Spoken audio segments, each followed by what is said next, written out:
Hello YouTube, this is Morgan, Airspeed Prime here with my next Sword Art Online light novel review.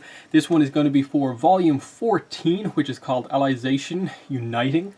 And yeah, this is definitely sort of a kind of turning point. I think it definitely marks, at the very least, like the shift from like the story being kind of one way to going in a kind of new mysterious direction that we're not even sure about right now. But anyway, cover features Kirito and Yu-Gi-Oh! With lots of swords in the background, and that's not just a kind of graphical effect because it's Sword Art Online. The swords are actually related to the plot. One of the kind of big enemies that they face here is basically made of swords, but that's the cover. On the back we have a kind of chibi illustration of Quinella, who is sitting on top of Chodelkin, who is the kind of magic user guy. Then we'll quickly go through the color pages here at the start. So we have Integrity Knight Yu-Gi-Oh! Facing off against Kirito with Alice watching on. We have Alice and Kirito. Alice just here, and Kirito in the corner, and there's Quinella in the middle, which definitely makes me kind of be like, okay, so that's her character design, that's the direction that they chose to go with the character in, for like, that's how she looks in this battle. I'd assume they're probably going to have to do some sort of a character redesign and not just have basically this character be like naked for probably 3 episodes of the anime or something like that when it comes out, especially when she's like a featured character in this kind of final battle involved in the action. So we'll see how they do that. I'd probably prefer, just for the kind of sake of being able to do kind of more animation action with her, that they did a character redesign rather than just leaving her this way and always having to like do certain angles where you can make sure that she's fully covered up. So you know, we'll see what they do with that. Other color page is Yu-Gi-Oh! And Kirito. This is obviously a very tragic section of the book with Alice kind of unconscious in the background. And then the last one is just the sort of map of where we go in this volume. Once again, there's Quinella.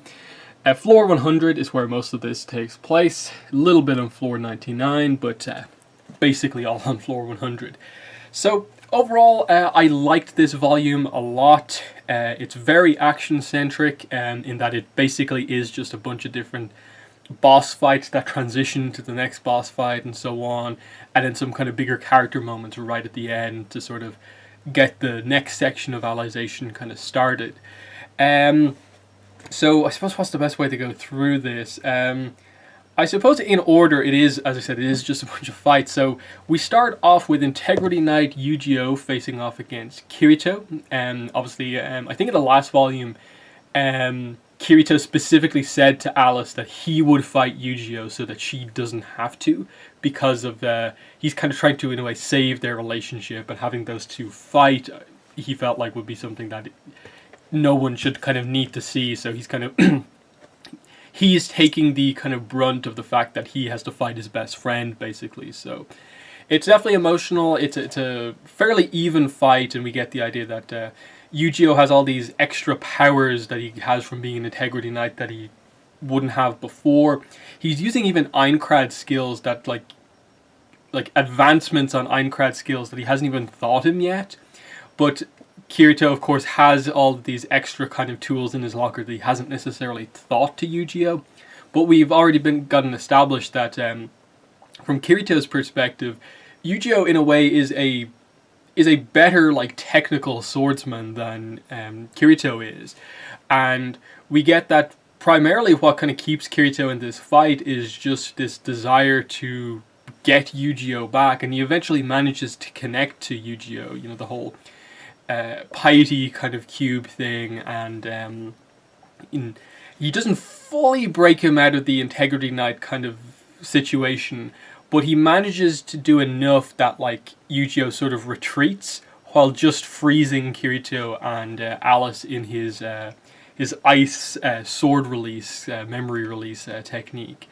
And he kind of flees with the idea that he kind of has regained his consciousness. He now remembers that Kirito and Alice are his friends, but it's still a case of like he can't just side with them And then the other side of it, when we cut to Yu-Gi-Oh's perspective, is that he actually has a plan. He's going to use the fact that he's now sort of free of having to be that sort of slave integrity knight.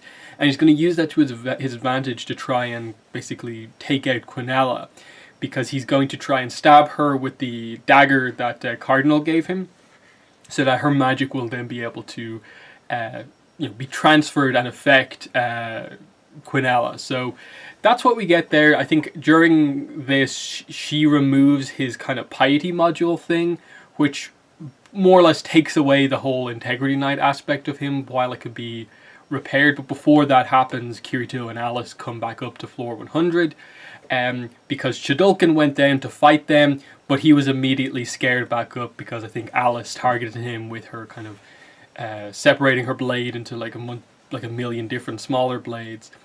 And yeah, this is where just a bunch of different fights happen. As this is happening, you sort of have Quinella and Yu-Gi-Oh have a little bit of a fight where you get the reveal that Quinella can't be harmed by metallic weapons. So that's her kind of main defense against swordsmen, basically. But Yu-Gi-Oh attacks her, and it begins to sort of break through her defenses because his sword is partly made out of ice as well. So that's a kind of a new factor in that. And then, of course, we know Kirito's sword is made out of wood, so they should technically actually be able to break through her what seems like perfect defense. But Yu-Gi-Oh on his own is not powerful enough, so there's sort of this whole distraction when Shadulkin comes back up, and he basically steps in to be the sort of secondary final boss. He is stepping in to protect Quinella and fight for her, because we know he's obsessed with her. And what they do interestingly here is that they make it very, very clear, and they make all of the characters note the fact that it's creepy, but it's also somewhat like it's something that they can sort of be in a way like kind of proud of with his character, that like he's devoting himself completely and entirely to Quinella, that they can at least respect the intent of how loyal he is to her, that he's willing to put himself completely on the line for her and fight basically all three of them at the same time. When it's obviously clear that Quinella doesn't care at all about him. And that's kind of a little bit of a point here about just getting across the idea that even though Quinella is technically, human in a way, what she's done having lived for so long, what she's done to the people of her world, makes it clear that she sort of lost her humanity in the middle of all of this. And the fight and the way it plays out here with Chodelkin is that he uses magic, and he's revealed to be like one of the best magic users because they explain some of the limitations of why you can't just go crazy with magic, in that you have to like picture the magic that you want to use, but you can only picture so much. So for Kirito, he basically says that my absolute max would be like generating 5 icicles to shoot at someone, whereas Chodelkin can generate like 22 icicles, 1 for each hand, 1 for each leg, and then 1 on each eye, and he can fire 22 at the same time. They defend against his ice attack, but then he switches to his ultimate attack, which is heat-based, but then combines all of the 22 points of fire into this giant fire monster, this version of himself. So it's this giant fire silhouette that looks like a clown that comes at them, and it's incredibly powerful. There's nothing they can really do to fend off against it.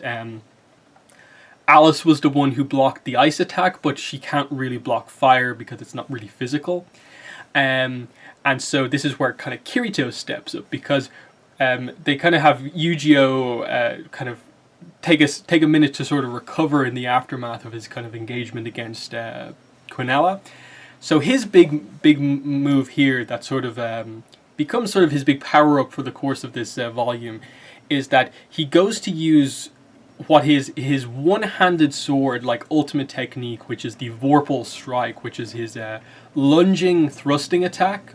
It's a one-hit thing that covers a decent amount of distance, but he basically says that, okay, what I've learned from the fight with Yu-Gi-Oh just there is that basically in this world you can enhance the power of attacks by really putting like feeling, emotion into it.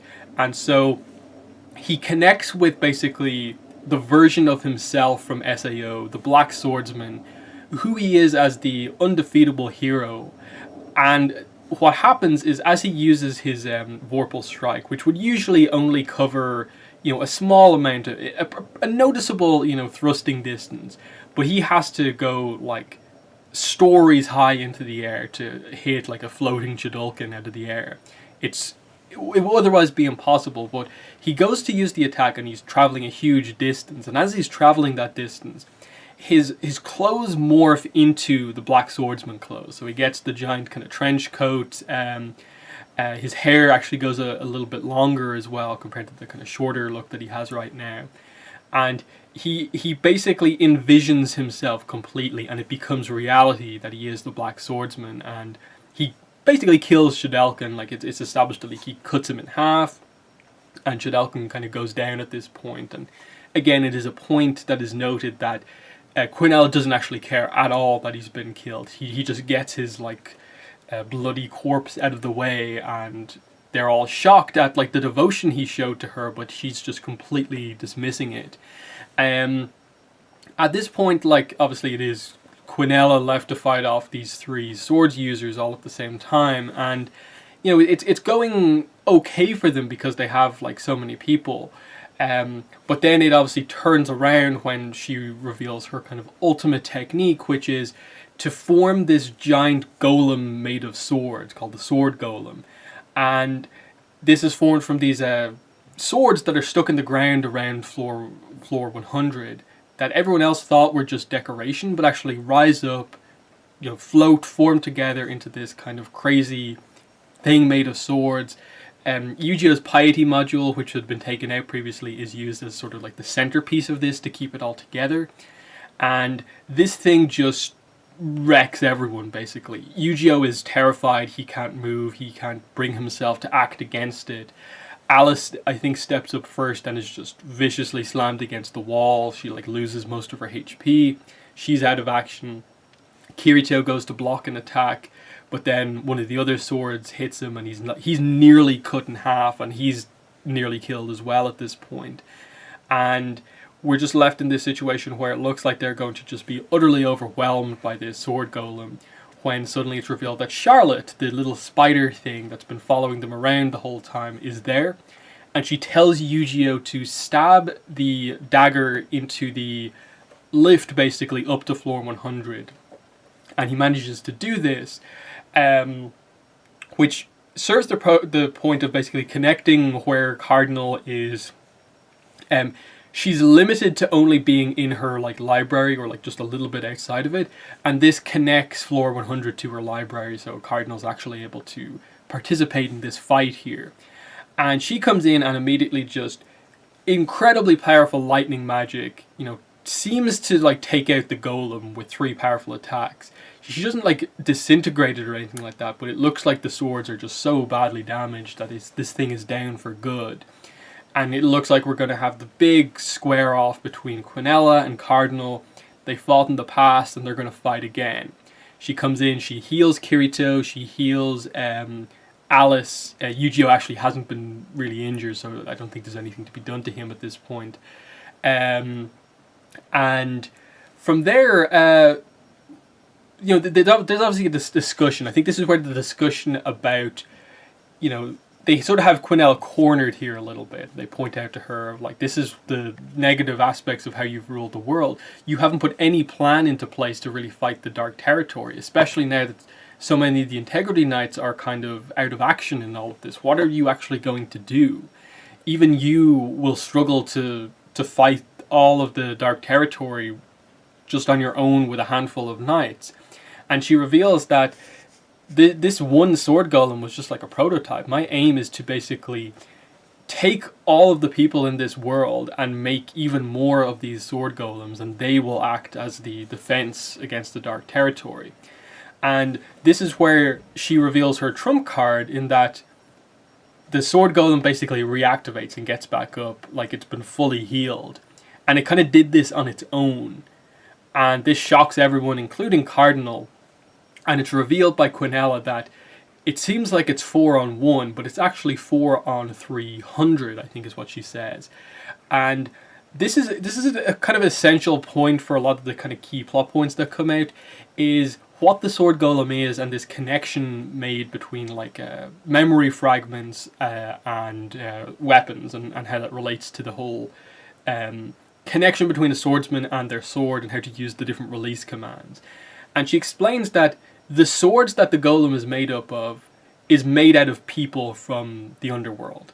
Quinella has captured these people and matter transformed them into swords. These swords have specific memory release commands as well, which confuses everyone initially until I think it's like a combination of Alice and Yu-Gi-Oh figure it out, that, as well as Quinella explaining it to them, that yes, all of these swords have a user in the same way that like Yu-Gi-Oh is the user of the Blue Rose sword. So someone is activating the sword release command to sort of like activate the swords and heal them as part of the golem. And it's a complicated explanation that it took me a while. I had to read the pages a bunch of different times to fully get behind what it was. But it's basically this, that to make an Integrity Knight, as part of the synthesis ritual, Quinella extracts the memories from that Integrity Knight of the people, the person that they cared about the most, the person that they loved the most. So in Eldry's case, it was his mother. That's one of the ones that we get the most. I think Bercoli, it was his wife. And so they are missing the memories of that person. What she did was that she put that memory into a light cube, basically, that had some base framework of being a human, and basically created this simplistic kind of clone version of the Integrity Knight that is a separate person, so has the ability to connect with a sword, and then created a sword to be the partner, basically, of that Fluct-like artificial being out of that person that they loved. And it's that person plus other people, because she says it's 300 and not just 30. So it's like 3 people per sword or something like that. But the essential part is the connection between like the Bercoli clone. His sword is actually made of his wife. And so the connection there is that because it's simplistic, because it's based purely around someone's love, the desire and how they can activate a memory release command is because their desire to be with the person they love means that it's a desire to connect with their sword. And so they can do that memory release command, and that's the power of these golems, where she's weaponized basically people's love for the person that they care about the most. And this is this shocking, appalling thing to everyone in play here, because it makes the whole Integrity Knight thing so much more tragic, where it's one thing that, like, okay, look, you've performed this ritual on them to take away their memory of what they care about the most. But then to reveal that Quinella actually went further than that. She then went out, found the person that they loved the most, took them and transformed them, basically killed them and transformed them into an object, the sword, for the sole purpose of making a weapon. And especially here with like Alice and Yu-Gi-Oh, who've been through this process, for them to be targeted by this weapon of the like other Integrity Knights who have been through the same thing as them, it makes it all the more tragic. And then you add in the fact that this means that Cardinal can't actually ever defeat the Sword Golem, because one of the key rules she has as being Cardinal is that she can never kill anyone, that she can't murder, and so she is effectively like, she can't do anything, I suppose, in this situation, and more or less gives up and has to admit defeat. It's a crazy reveal, and I hope the anime does a good job at explaining that, because it did take me a couple of reads to get it initially, because I think my first read through I was kind of like, oh wait, is what they're doing here is that the memory of the person they love, because the memory is so focused on a different person, she's made like a Fluct-like clone of that person. But then it took me a second to realize that no, the person is literally now the sword, and the memory is just this kind of, basically borderline like primal version of each of the Integrity Knights that only cares about that person, and that's the driving motivation. That's why the Sword Golem, when combined together, is just a kind of monster who will attack anything because they see anything that gets in the way of them and the sword as like an enemy, and that's why it's this mindless weapon that will just destroy. So the result of this is that Cardinal gives up, and she basically says that, okay, I'll make a deal with you, Quinella. I'll give up and you can kill me as long as you let the other three live. So as long as you let Alice, Kirito, and Yu-Gi-Oh live. And she basically explains that this is within your best interest because otherwise I can fight you and you won't just immediately defeat you. I will damage you enough that it will like notably affect your lifespan. You'll probably be able to fix it, but it will be so much of a nuisance for you that you should just accept this deal so you don't even have to deal with it. So Quinella, thinks it through and agrees to this.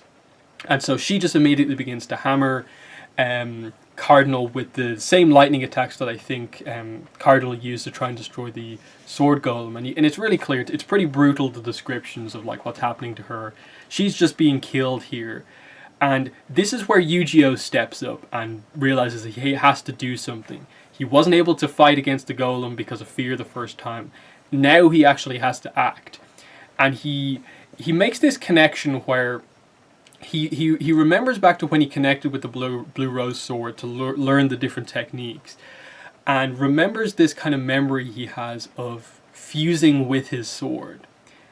Then he looks up at the ceiling and notices that there's this kind of crystal up there. It's Alice's memory fragment, because obviously the Sword Golem is made up of the first 30 Integrity Knights, but not Alice. I think that's the way it works. Like what Alice is 30, Eldry is 31. Is that correct? Let me just make sure I have that. So yeah, Alice is 30. So they basically say that she couldn't do this because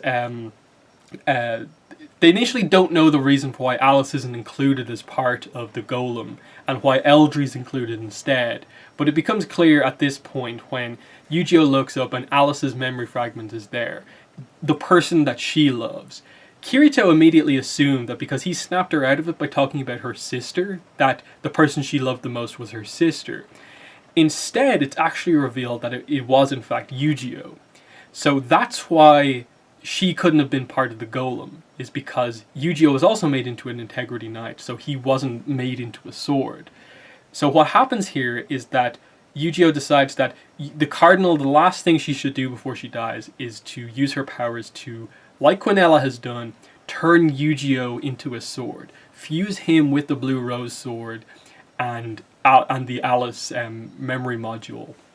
And the idea is that this will be the equivalent of like 1/30th of the Sword Golem. It's the same concept of like a memory fragment kind of thing based purely around the love of someone, fusing with the sword who is made up of a person. But this time it's out of like true love rather than this kind of forced desire monster thing that she's made the Sword Golem out of.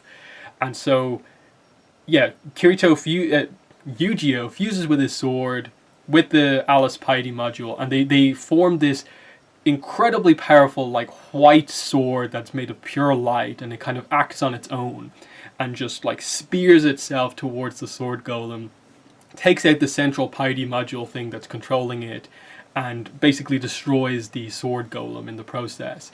Then it attacks Quinella, who has at this point taken out her sword, which is established to be like the most powerful sword in the underworld. And what happens is that the clash of the two swords basically destroys both swords, but also in the process, the Yu-Gi-Oh sword manages to cut through Quinella's arm and cut it off.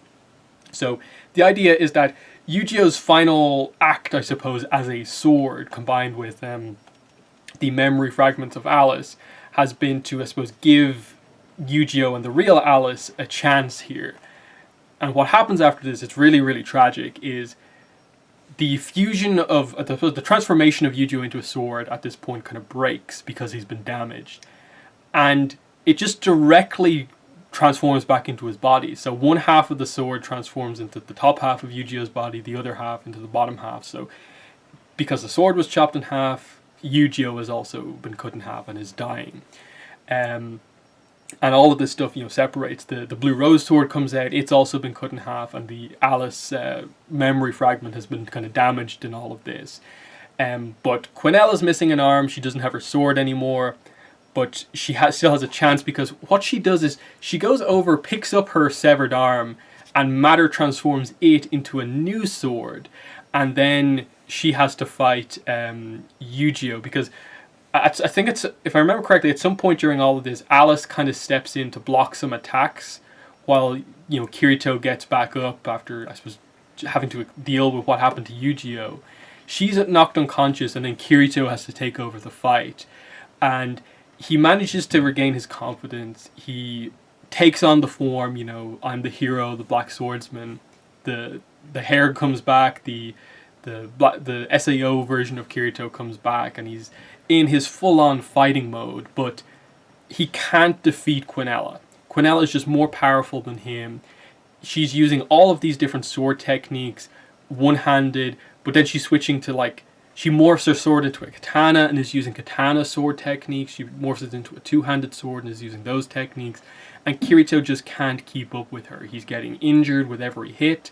And eventually he's thrown, basically, with one of these attacks into, what's left of Yu-Gi-Oh! It's a pretty kind of gruesome explanation as he kind of falls into, the middle of, Yu-Gi-Oh's severed body. But Yu-Gi-Oh's kind of still barely alive and able to talk. And Yu-Gi-Oh's kind of final act kind of here, in a way, is that he manages to matter transform the blue rose sword back together into the red rose sword and hand it to Kirito. So this is now Kirito at his absolute most powerful.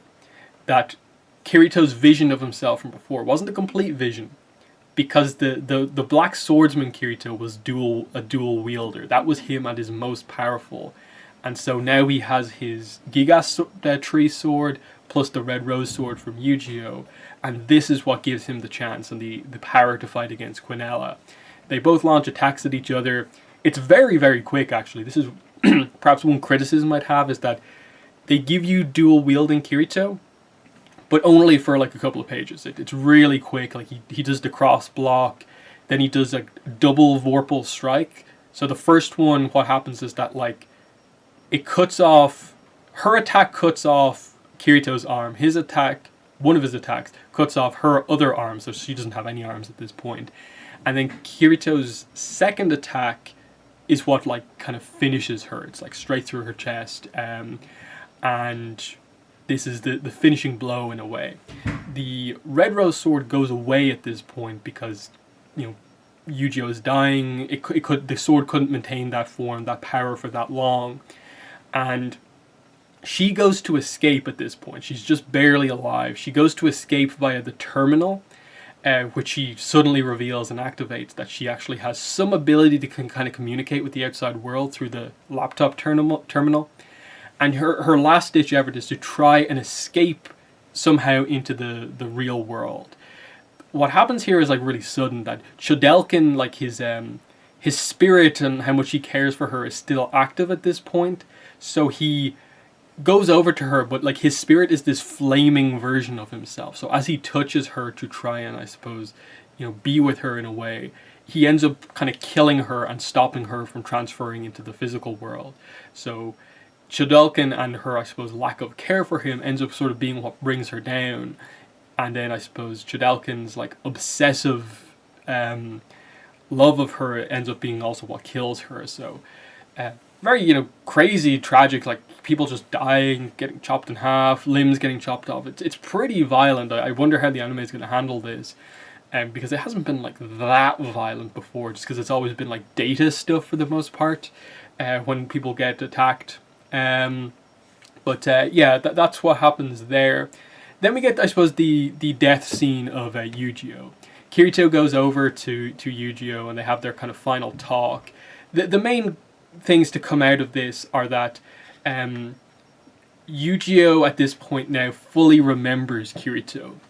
And he touches, I think, the Alice memory module off Kirito, and Kirito then remembers everything. And this is where they bring it all together. That confusing section towards the start, or what's the end of the first volume of Alicization, where it was like a 8-year-old Kirito with like a similarly aged Alice and Yu-Gi-Oh, and it was this very mysterious thing of like, how is that the case when we see it? It's like as if Yu-Gi-Oh's only met Kirito for the first time. But this is when it becomes clear that all of Kirito's testing in Wrath from before, because obviously he's been doing this for a while now, when they erased all of that data, they hadn't just erased like a day or two of him being in the underworld. They'd erased like 10 years of him being in there to a degree. That Kirito at this point reveals he has had a whole separate childhood in the underworld, and he actually knows Alice and Yu-Gi-Oh just as well as anyone in his life. And it's this crazy reveal that you would sort of piece together already that this is kind of what had happened, but hadn't fully got the confirmation on it until now. I thought it was a really, really cool reveal of just to happen right at the end, of just Kirito and Yu-Gi-Oh, who are already best friends, kind of realize that they are now best friends who'd been childhood friends as well. And it's this double kind of emotional kind of hit at the end when Kirito's not lost someone he's only recently met. He's lost someone he's known like longer than like Asuna and stuff like that as well. And it connects to the overall theme of SAO of Kirito, especially as a character, treating stuff that happens in the virtual world as being just as real as the stuff in real life. And we know how much he cares about the people who are fluct lights, and he doesn't really treat them any differently. He wants to save all of them if he can. And so it's this very tragic moment here of Yu-Gi-Oh dying when he had stayed in the game the whole time to try and get Yu-Gi-Oh back to Alice and help those two. But now he realizes that, you know, he was also trying to get back Alice, who was a friend he had known all this time. And now he's lost someone he's known all that time. So really, really intense. One of the last things Yu-Gi-Oh does is he names Kirito's sword for him, and he calls it the Night Sky Blade, which finally Kirito's sword has a name. Kirito accepts this name, and it's meant to be this very symbolic thing of like his sword hadn't had a name up to now, but Yu-Gi-Oh, as he's dying, gives the sword that name. They give Yu-Gi-Oh a somewhat happy ending of, it's not just him dying, it's also the memory fragment of Alice dying. So the idea is that those two both go off together, where it's not the real Alice who dies, but it's the section of Alice's memories of loving Yu-Gi-Oh that die like with Yu-Gi-Oh. So Yu-Gi-Oh dies knowing that like Alice did love him and has like seen her memories of that love, basically. So it's at least somewhat happy for him personally as a character.